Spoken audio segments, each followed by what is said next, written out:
Dear colleagues, while experts are exchanging their business cards, let's have a game. Those of you who live in Almaty, raise your hand. Those of you who it's your first time in Almaty.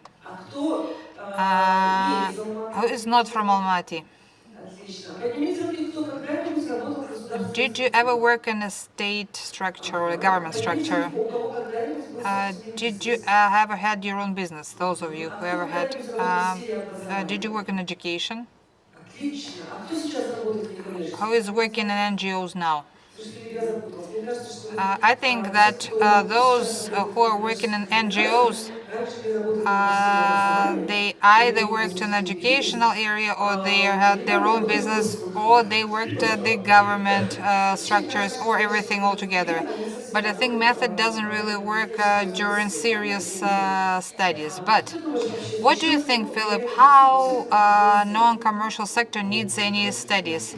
Well, because we have to advocate our decisions based on the facts. We know our target groups, we know what happens locally and everywhere in healthcare and society. There are it's a evidence-based. There is a principles of evidence-based decisions, and it should not bypass civil sector development. It was Philip Farihmat, and my name is Olga Kaplina. We will moderate the first part of today's session, which is dedicated to some results of the studies non-commercial organizations. We talked a lot about why non-commercial organizations, non-government organizations perform studies, how the results can be applied. Let's look at what they are. What sort of studies, what sort of results of the studies, who did these studies and results, and I invite our first speaker to this platform, who is representing Smile.KG. Good day, dear friends. Thank you very much for inviting me, and I will proceed. I will start. So many people, when they first go abroad, they get amazed. They're surprised why there are so many disabled people. In our countries, we rarely see disabled people in the streets because our environment is not adjusted for disabled people to go outside. That is why our people cannot get to concerts or exhibitions or stadiums or parks.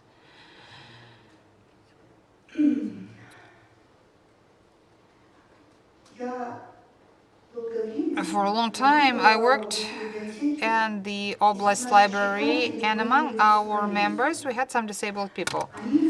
And so they shared with me their worries, concerns, that not having an opportunity to get an education, they could not sort of express themselves. So at that time, I understood that how important for disabled children to have access to education. It is so important for them to be independent, to make their dreams come true. So I have a nephew. So he's child cerebral paralysis, and they live abroad. They live in a different country, and I cannot help them. And I told myself, I cannot give help to my loved ones, my family. I can actually help those who are close to me, special kids. And for 10 years already, I am in charge of Smile.KG in Osh city. It's in the south of Kyrgyzstan. What we do is we are gradually support policy of support for autist kids, for disabled kids. We promote inclusive education when disabled kids go to the same schools as all the other kids.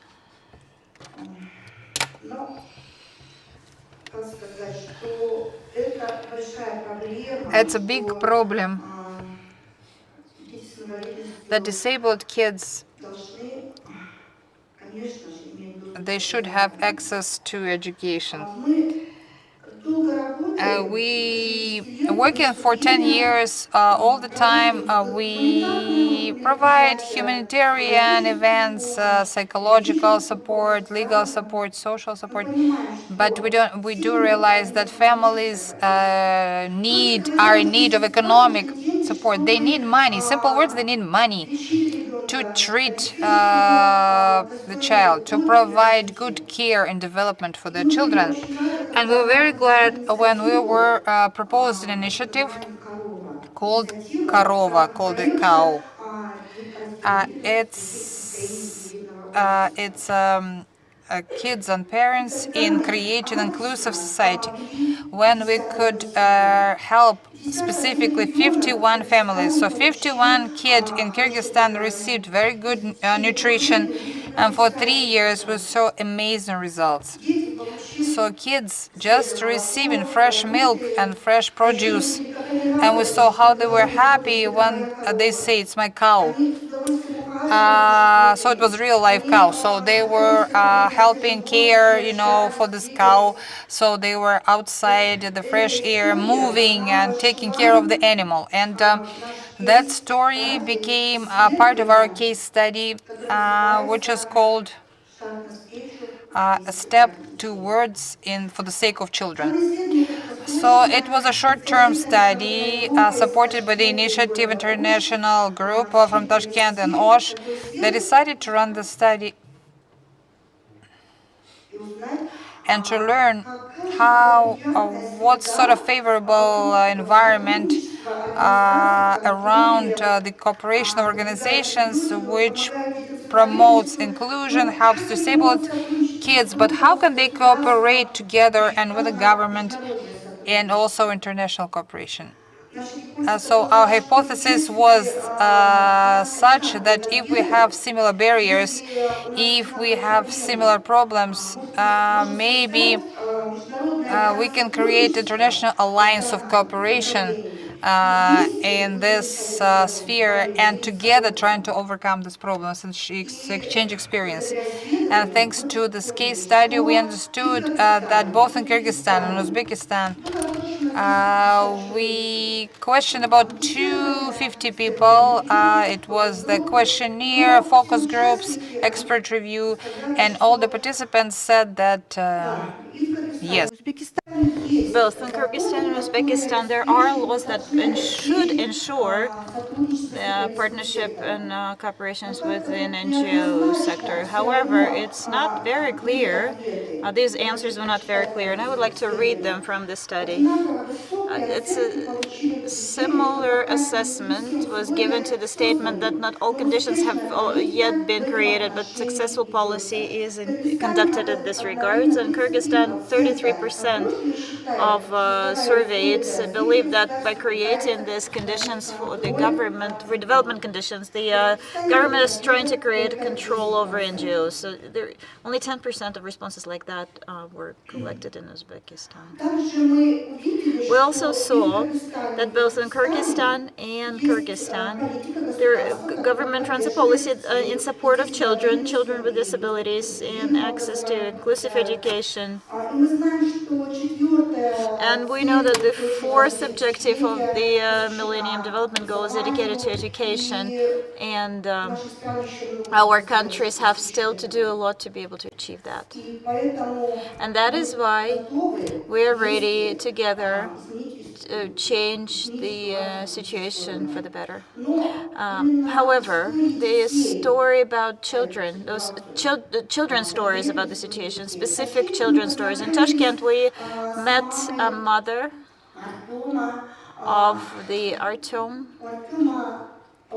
Artyom has an autism. He's 17 years old, and 17 years ago, nobody knew what autism was. There were no services available, and parents, they tried to support each other. And in Tashkent, a club, Angel, was created. For a long time, it was working under the Republican Center of Social Adaptation for Children. But the projects have a tendency to finish, and Artyom, a very talented boy who dreamt about becoming a musician, he couldn't go to school. He had to go to specialized school, and we hope that currently in Uzbekistan there's a law on quotas for admission of children with disabilities to higher educational institutions, and we truly hope that our children will be able to get musical education. As for successful stories in Kyrgyzstan, there are a lot, but since I've been working with Smile.KG Public Fund, we created the Center for Assistance to Children with Autism. It's called ABA Mother Plus, and I would like to say a few words about us. We were created, and we started looking into the problem of autism back in 2013,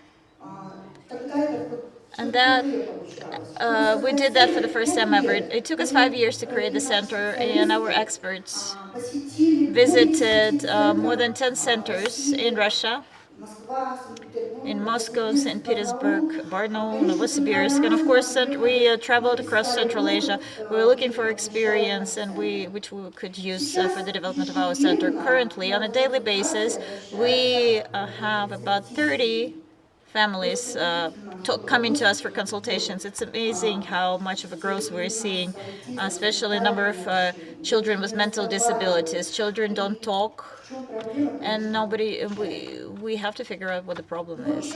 However, our center is well known for the fact that we have a resource class. This is a class that prepares children to go to school. It's important to prepare a child to go to school and for school. If the child is prepared for school, it will go to the first grade. Talking about special children, for example, a girl named Drayana, she was born with development problems, psychological development problems, and she also had some eyesight problems. She was in a kindergarten, but the parents were concerned because she couldn't talk, and she had problems with communications. And this is when we took her in into the first cohort, and she successfully was accepted to school. The first graduates of this group are in the 6th grade. So over 5 years, we graduated 47 children that are in secondary schools right now, regular secondary schools. So the studies give us a possibility to understand that NGOs, there are very many NGOs like that, like dozens of them, but we know very little about each other. And the society knows very little about this work. That's why we have to share experience. We have to look into and conduct joint research projects, and this is what our respondents were talking about or were saying. Our study demonstrated that the social innovation leaders, they are ready to cooperate. We don't have any barriers, but what we need is to learn to present our projects, to learn how to conduct joint research, to learn how we can protect and defend our ideas in the face of the donors, or in the face of donors and government. And let's do it together. We're open for cooperation. Thank you. Thank you very much, Larisa. Don't go anywhere yet.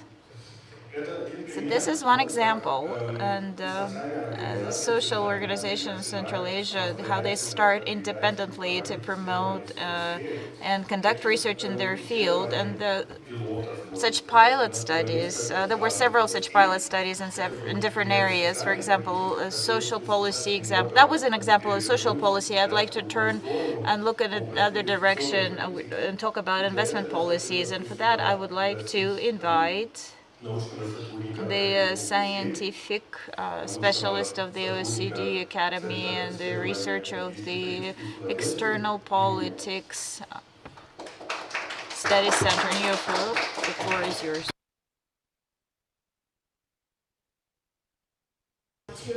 So this looks heavy, but I'm okay. I'll just give everyone 5 seconds to put on the headsets for translation. Okay, everyone speaks English, everyone else. Hi, nice to meet you, nice to see you again. I was also here in July, so I'm a relatively new face in the Central Asia civil society world, but I'm here to stay, so for many more years to come. My name is Niva Yau. I'm originally from Hong Kong, and I'm a senior researcher at the OSCE Academy.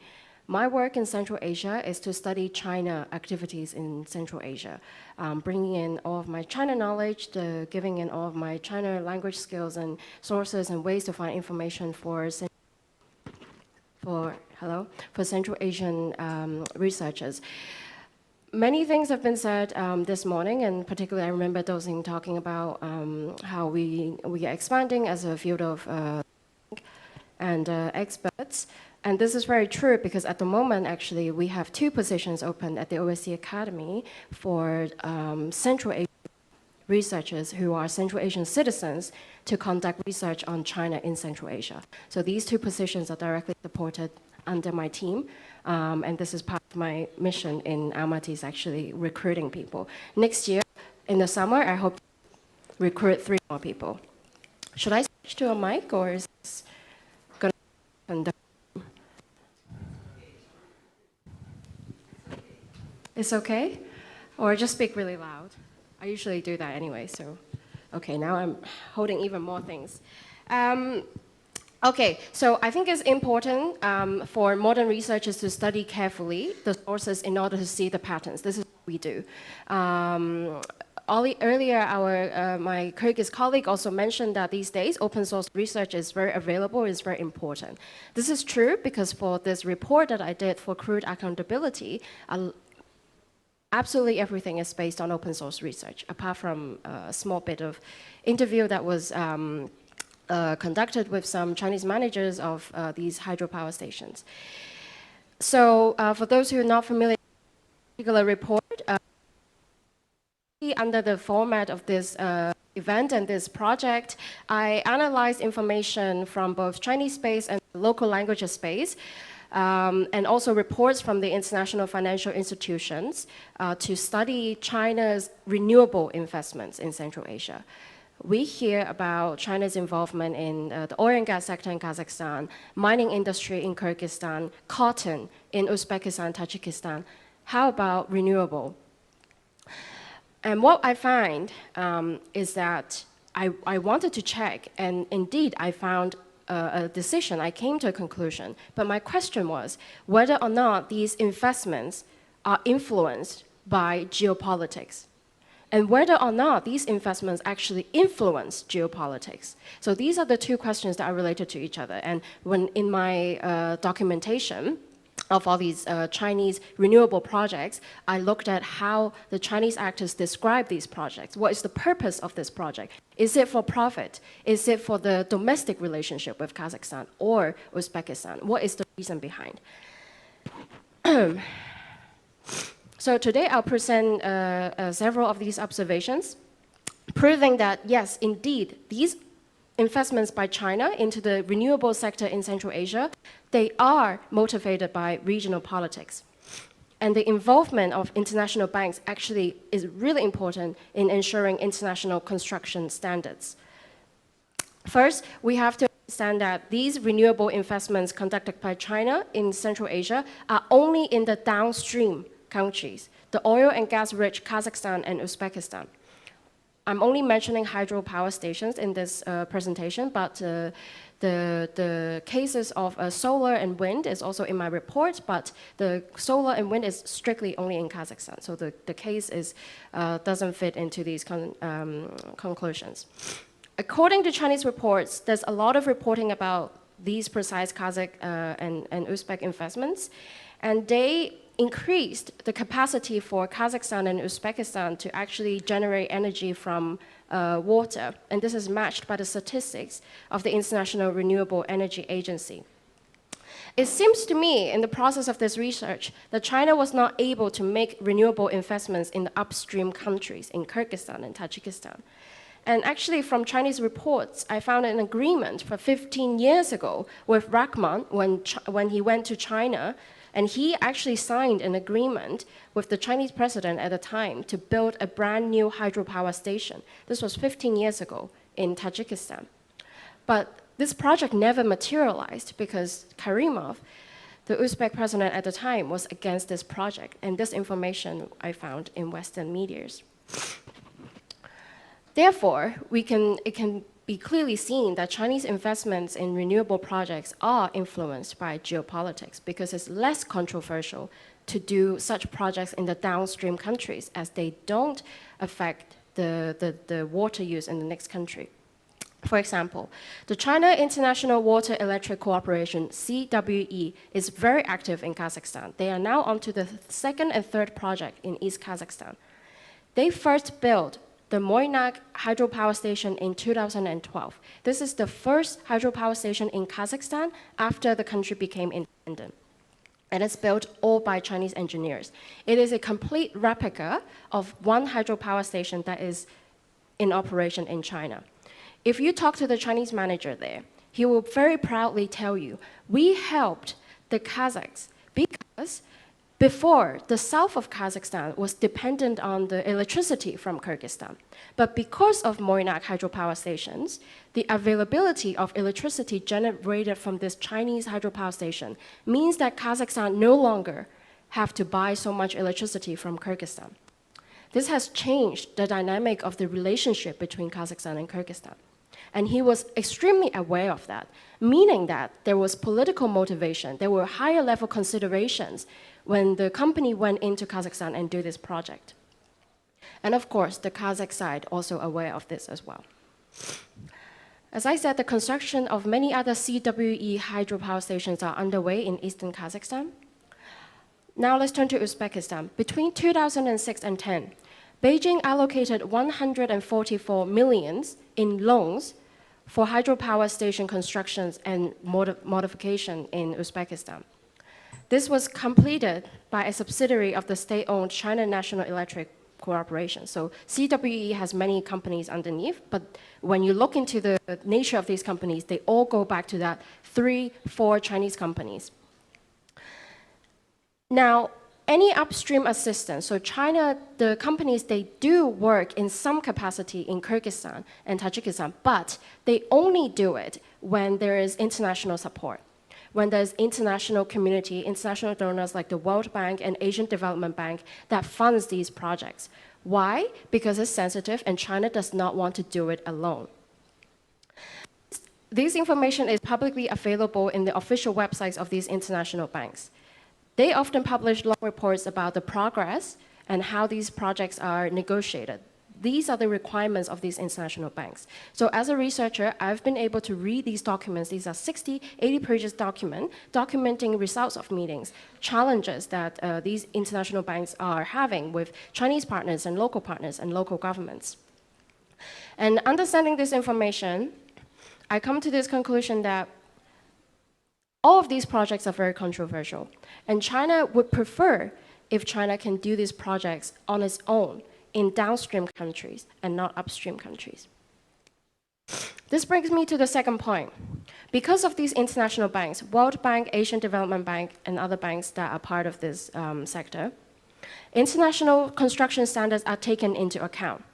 Whereas if you look at the Moynak hydropower station, it follows Chinese standards because it's an exact replica of the one that is in operation in China. Additionally, when loans are provided for China, there is no such rules for international construction standards. I only spoke about hydro today, like I said, but please feel free to read my report also on solar and wind. I'm sure it's already been translated into Russian. The Central Asian society is growing more and more interested about information about China and about Chinese investments in Central Asia. Our task as researcher, my team, is to show the risk. Chinese investments are coming, and we need to understand how China works, how China thinks, and what are China interested in this region. The report in this analysis shows that Kazakhstan, which is implementing a lot of energy projects with China, is extremely dependent on Chinese technology. If we talk about the Moynak hydropower station, all of the key Kazakh engineers who work there were trained in China. They have to learn some Chinese language. They have to adapt. They have to actually work in China for 2 weeks to see how this hydropower station works. This is not good for a region that wants to be independent and have growing regionalism. And if we look at hydropower, then the analysis of all these projects shows to me that they're all driven by regional politics. And sadly, they don't contribute towards regional cooperation. How can it be contributing to regional cooperation if the Chinese manager of Moynak is openly saying that they are helping Kazakhstan to be more independent from Kyrgyzstan? In this case, it is necessary that there should be regional cooperation because water is a common use of resources. Our task as researchers and public activists in my heart is to draw attention of the government to the need to comply with international standards and the look of the future, to have a long-term view, and not just doing a project for 6 months or for 6 years, and that's it. It's important to be active, get involved and cooperate, which is why I always say, and last time I said this as well, I'm always happy to supply information from Chinese sources. I'm happy to direct, I'm happy to let you know what's information that's out there, who are these people. I could even try to connect you with people if it's necessary. But we have to keep in mind, our goal is to promote the idea of cooperation between countries of Central Asia so that green energy can actually be useful. Translating this kind of research for civil society is difficult. For our think tank industry, it is something that's very difficult to do. But as Dosim said, is very true. Our industry is moving towards commercial partners. And at the OSCE Academy, we currently have two donors, which is the Volkswagen Foundation and the World Bank. And yes, our audience mainly is Western audience who want to understand Central Asia. That's true. But here I am today, and here I will be in the future to engage with civil society. Thank you. Спасибо большое, Нива.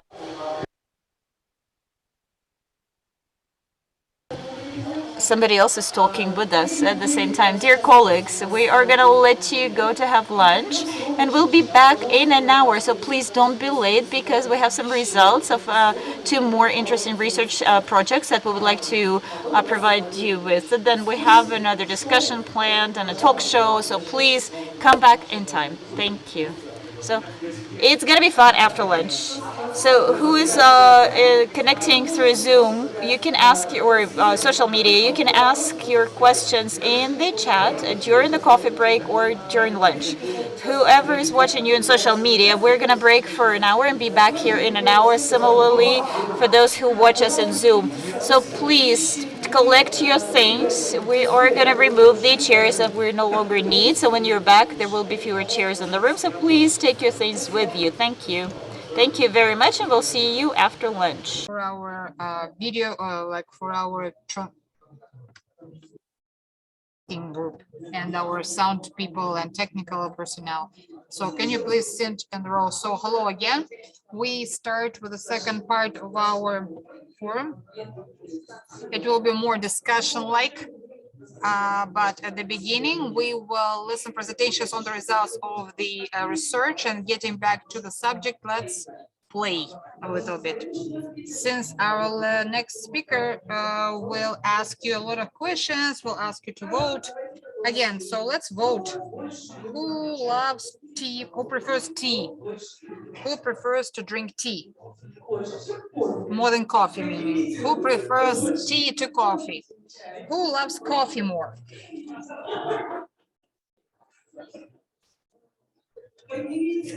Raise your hand who likes to read results of the research.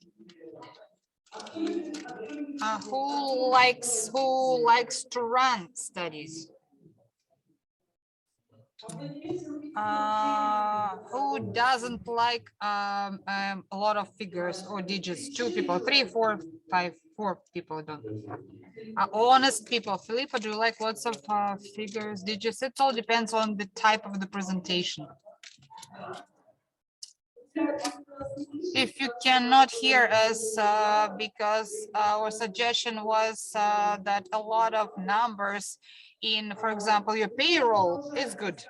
Okay, friends, we are continuing to share results of our studies, and Philippe will present our next speaker. Before that, We talked about social policies, investment policies, and now we will get to the state or government management and local administration management sphere. I would like to give the floor to expert on the civil participation, consultant on the local economic development of Institute of Politics and Development, Bishkek, Kyrgyzstan, Ainura Balakunova.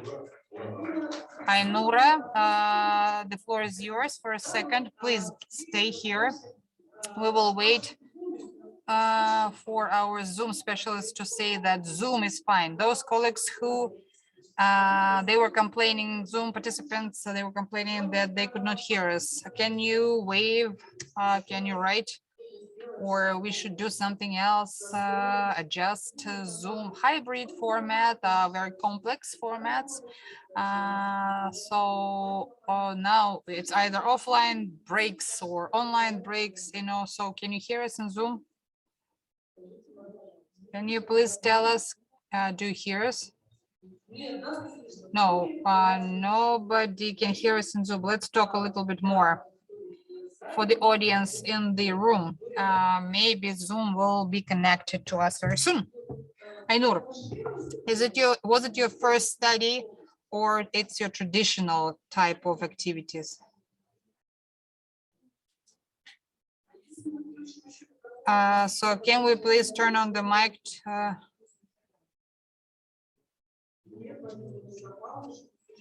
Okay, we need a pause to turn on the mic.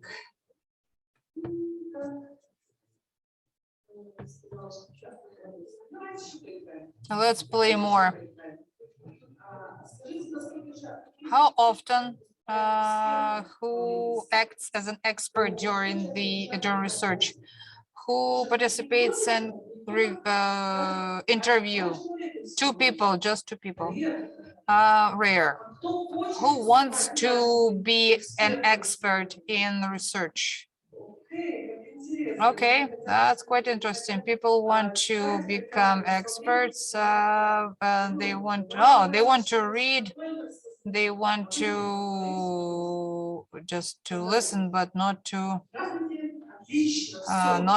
participate. So okay, so don't forget to raise your hands. Опять выключилась.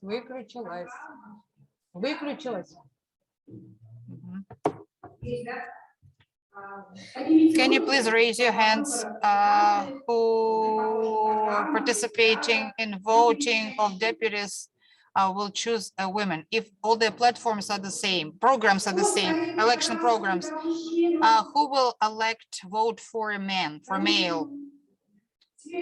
Okay, raise your hands those who think that during election campaign the gender status has no difference.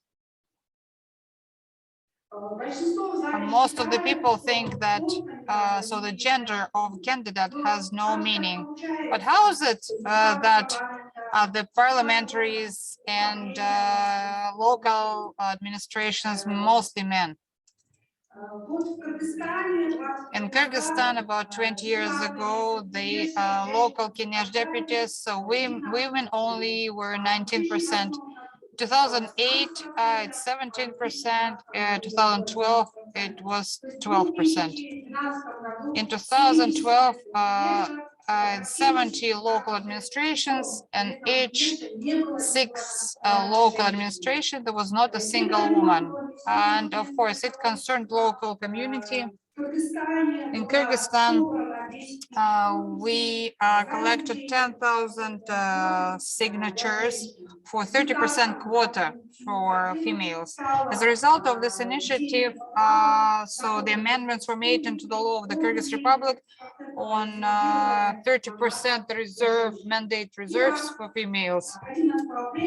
So on 11th of April in 2021, there was a local elections campaign ran then with the consideration of the 30% quota, our Institute of Politics and Development studied how candidates participated in election campaigns to the local administration and how their advertising campaign or election campaign was run and who was elected by our Kyrgyz citizens.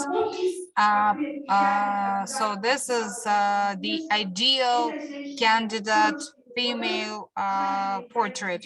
She is 44, 3 children, no party affiliation, educated, and ideally she works at school. So, motivation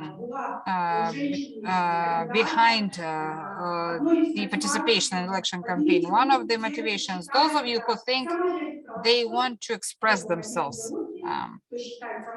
raise your hands if you think it's to express yourselves. Now, raise your hands if you think they wanted to find solutions for rural area problems. Those who voted for the solution in the rural areas, you are right. But another reason behind it for participating in the election campaign to the local administration is to provide the gender balance in the local administration. And this 30% quota provision stirred up the participation of women in election campaign.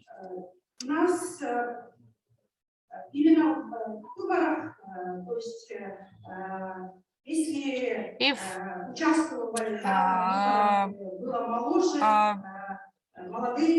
young candidates participated in election campaign, 70% of the interviewed people, they stated that there is a stereotype in terms of young candidates. They said that, oh, you're too young, you know, they were told you're too young.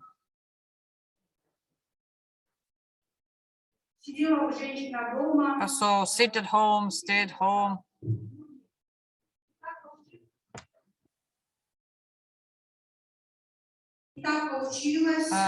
So it turned out there is a stereotype in terms of adults, you know. So one of the focus group mentioned that there's a stereotype in terms of elderly, you know, aged people. Oh, stay home, let the young people do the job. And one of the participants of the focus group, Sultanat, so children told her not to participate. It's too late to participate in election campaign. So who did support our female candidates? So 45% of questioned people, they said it was husband or spouse. One of the participants, Bakhtagul, mentioned that her husband supported her. He accompanied her to the election point. But what if it's a Kilian who was married into the village? You know, of course, it was important for the in-laws support. And as our studies had showed, you know, so the focus group participation, Khursheda told us that she was supported by her in-laws, and due to their support, she became a local administration deputy. So our female candidates, so they go to the participate in election campaign. The first barrier they had to overcome is registration as candidates, and not also representative persons or authorized representative person. And for 17% of interviewed, this process was not simple or straightforward because they had to go to like a regional capital, go to the bank, have the notarized agreement. That it turned out that they had to work with authorized people, but unfortunately those who could represent their interests and rights run their campaigns, so this they did not use this opportunity.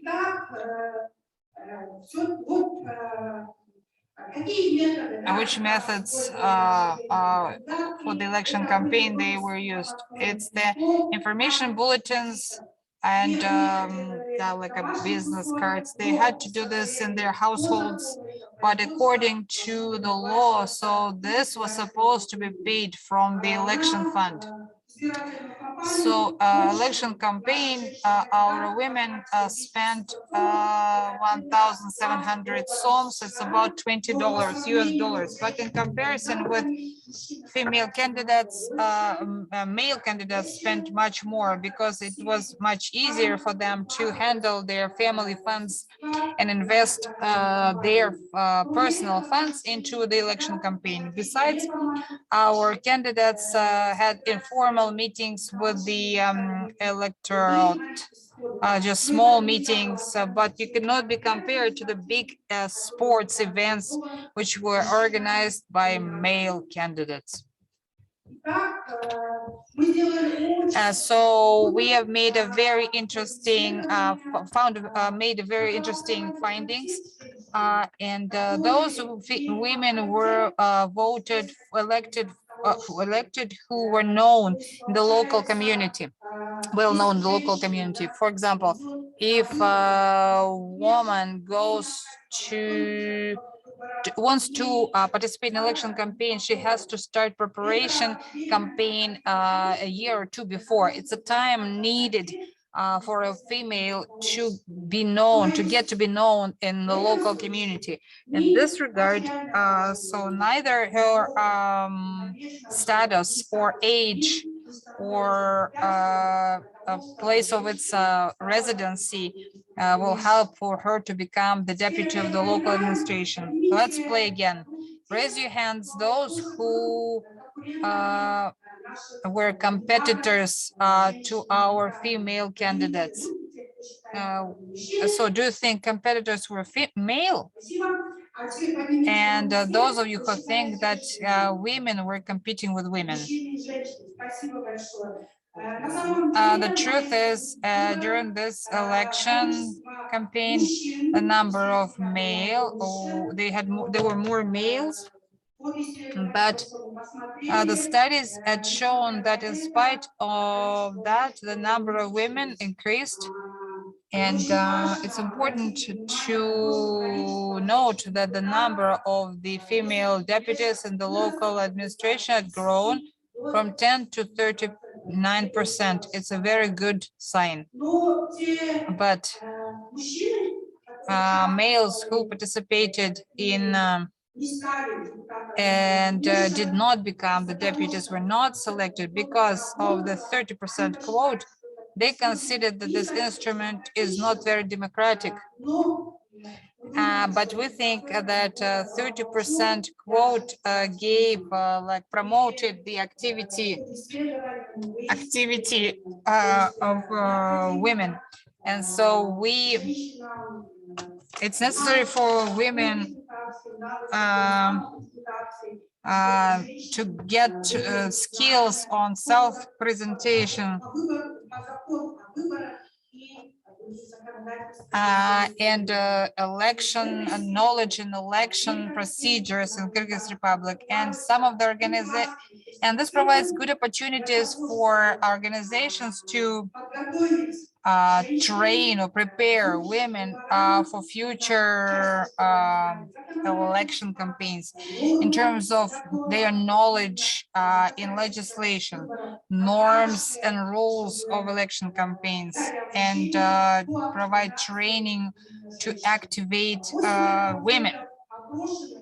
80% of interviewed women said that they are ready to participate in election campaigns for the local administration. Thank you, Ainur. And if you're interested in the study, you can ask results of this study from Ainur and see how they participate in campaign, what they shared in focus groups, which sort of barriers they had.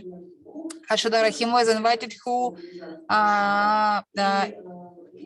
is representing the public organization Nachala. So they studied very interesting process. I don't want to sort of violate the intrigue of her presentation.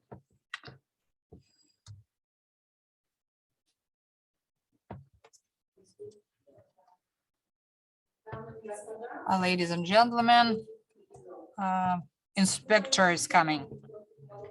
So we remember what happened with this comedy written by Van Wezen. Oh, so whenever inspection comes to a non-government organization, we're also very concerned. My name is Khursheda Rakhimova, and our organization is called Beginning on Начало. They were studied how the non-government organizations are being inspected. We civil society in Tajikistan, we strive to openness and transparency and accountability, and we are asking from our partners and government entities to follow the same principles. But for many of us, inspections, it's stress and worries. It's expecting for worse things. It's helplessness. And according to the official data in Tajikistan, we have more than 2,500 organizations, and we've selected 82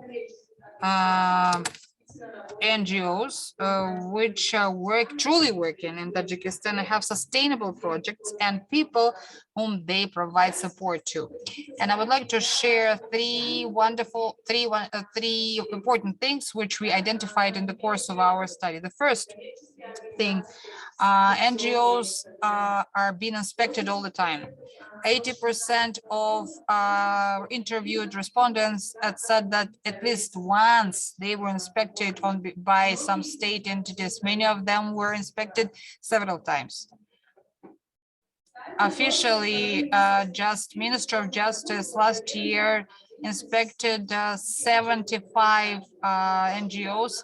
And the year before that, it was twice more. It was 150 organizations. Unfortunately, during all the inspections, they find violations. And as a result of such inspections, fines, seizing or the court cases on liquidation. So more often it's Ministry of Justice, tax inspection, labor inspection, fire inspection, police, executive institutions, local administration, and also Committee of National Security. Of course, the actual fact of inspection is not a violation in terms of the law and the freedom of the committees, because we NGOs are striving towards providing transparency in our activity. More often, Ministry of Justice are inspecting how our work is in compliance with the charter. But most of the inspections was performed without any basis. But we normally it's informal interviews, visits to the security agencies. We believe that unjustified activity of unjustified inspections of NGO activities lead to narrowing of civil space in our country. Observation number 2, NGOs, non-commercial organizations, are not always aware of their rights, and our studies has shown that a lot of activists allowed inspectors who had wrong paperwork, who abused their rights and authorities to conduct inspections. And representatives of 25 NGOs noted that they needed legal consultations on inspections. And usually revisions like that have very negative impact on the psychological and status and state of NGO employees. They're stressed, they have to postpone all their current activities and work. And some activists noted that they needed the psychologist assistance after those inspections.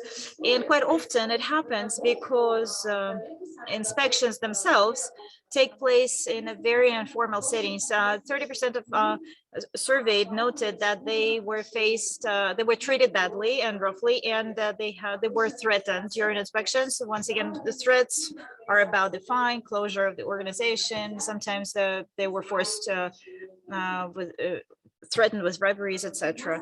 And personal laptops were retained. And what's concerning is that despite the fact that the law gives us an opportunity to fix the violations that were detected during inspections, despite this opportunity or a possibility, we're always in the state of stress, fear, and sometimes we have to use illegal ways to solve our problems related to inspections. And the last observation, which was very surprising to us, is that there's not a single NGO that participated in our study did not challenge results of inspection, not to superior organizations or to report, even though in pretty much all cases of inspections, there were violations of the legislation in terms of inspections or on inspections. And in the recent time, lately, we've been registered only one fact when in the beginning of the year, the Association of Lawyers of Pamir, after the inspection, they submitted a claim to court where they wanted to challenge results of the inspection, and the tax authority fined this Association of Lawyers of Pamir for a large amount, and they made them pay an income tax for on all the grants that they received during their existence. And right now they are ongoing. There's a proceeding ongoing on that where they challenge that decision. So unfortunately, inspections are used as a penalty as for the work that we do in our human rights sector. Inspections and assessment of inspections is the first such project that our organization was involved in. We prepared 82 pages of reports with a lot of recommendations. We hope that these recommendations will be considered.